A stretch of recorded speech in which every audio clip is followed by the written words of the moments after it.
श्रीराम समर्थ. सद्गुरू श्री ब्रह्मचैतन्य महाराज गोंदवलेकर यांचे प्रवचन दिनांक 6 डिसेंबर. निरासक्ती आणि शरणागती. एखाद्याची सुरी असली की तिची लाकडी मूठ बदलून लोखंडाची केली, दुसऱ्याने चांदीची केली, कोणी सोन्याची केली, पण मारल्यानंतर परिणाम एकच. तसा प्रपंच चांगला असला, कसाही असला तरी तो सुरीच आहे. त्याचा घात सगळीकडे सारखाच. प्रपंचाची आसक्ती म्हणजे त्या सुरीची धार आहे.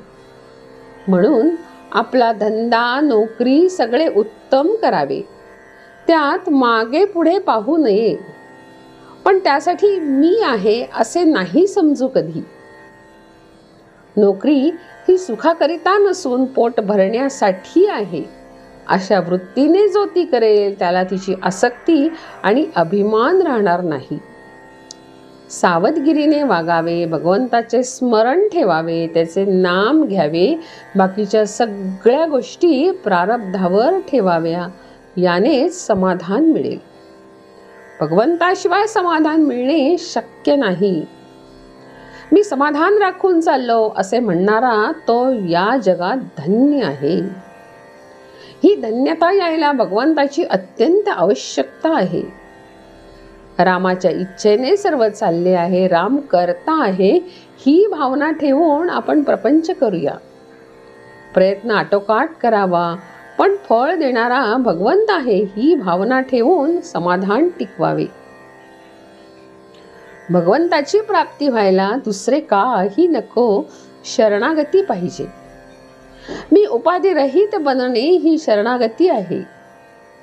माझेपणाची जी उपाधी आहे ती नाहीशी करायची असेल तर साधन तसेच पाहिजे. इतके उपाधी रहित साधन नामाशिवाय दुसरे कोणतेही नाही. ते साधन तुम्ही करा.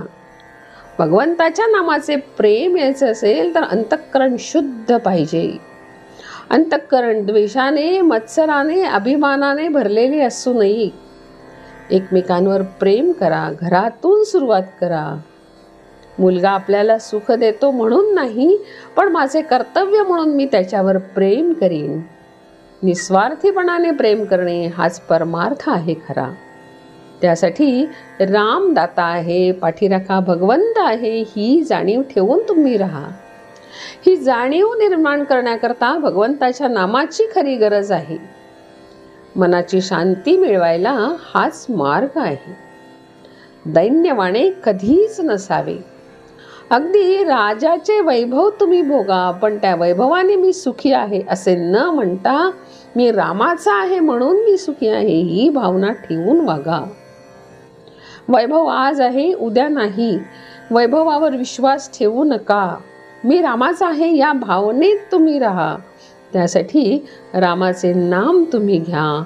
राम कल्याण करील हा माझा भरवसा तुम्ही ठेवा. सुख कशात आहे?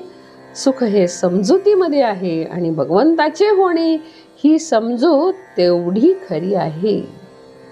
जानकी जीवन स्मरण. जय जय राम.